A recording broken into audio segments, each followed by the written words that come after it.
तपाईँ अझै जवान हुनुहुन्छ तर ऐनामा हेर्दा कपाल सेतो देखिन्छ।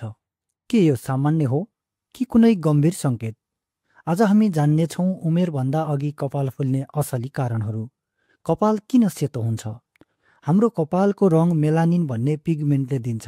जब शरीरले मेलानिन बनाउन कम गर्छ, त्यसपछि कपाल कालो होइन सेतो हुन थाल्छ। अब प्रश्न आउँछ, किन मेलानिन कम हुन्छ? मानसिक तनाव। आजकल धेरै युवाहरूमा कामको प्रेसर, आर्थिक तनाव, पारिवारिक चिन्ता यी सबै कुराले गर्दा शरीरमा हर्मोन बिगार्छ, जसले कपाल चाँडै नै सेतो बनाउँछ। जेनेटिक कारण।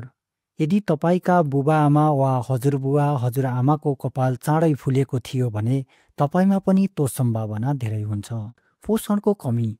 Vitamin B12, iron, zinc, copper कम भयो भने पनि कपालको जरा कमजोर हुन्छ, जसको असर सिधै कपालको रङमा पर्छ। धुम्रपान र रक्सी। धुम्रपानले शरीरमा अक्सिजनलाई कम गर्छ। यसले कपालको जरा नष्ट गर्छ र सेतो कपाल छिटै देखिन थाल्छ।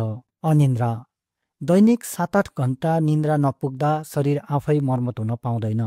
यसको असर कपाल, छाला र स्वास्थ्यमा पर्छ। केमिकलको प्रयोग। धेरै डाई, जेल, स्प्रे र सस्तो स्याम्पू प्रयोग गर्दा कपालको प्राकृतिक शक्ति नष्ट हुन्छ। स्वास्थ्य समस्या।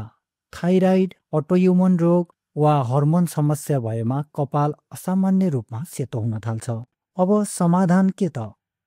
तनावलाई कम गर्नुहोस्, पौष्टिक खाना खानुहोस्, धुम्रपानलाई त्याग्नुहोस्, प्राकृतिक तेल प्रयोग गर्नुहोस्, डाक्टरसँग परामर्श गर्नुहोस्। के तपाईँको कपाल पनि चाँडै सेतो हुँदैछ?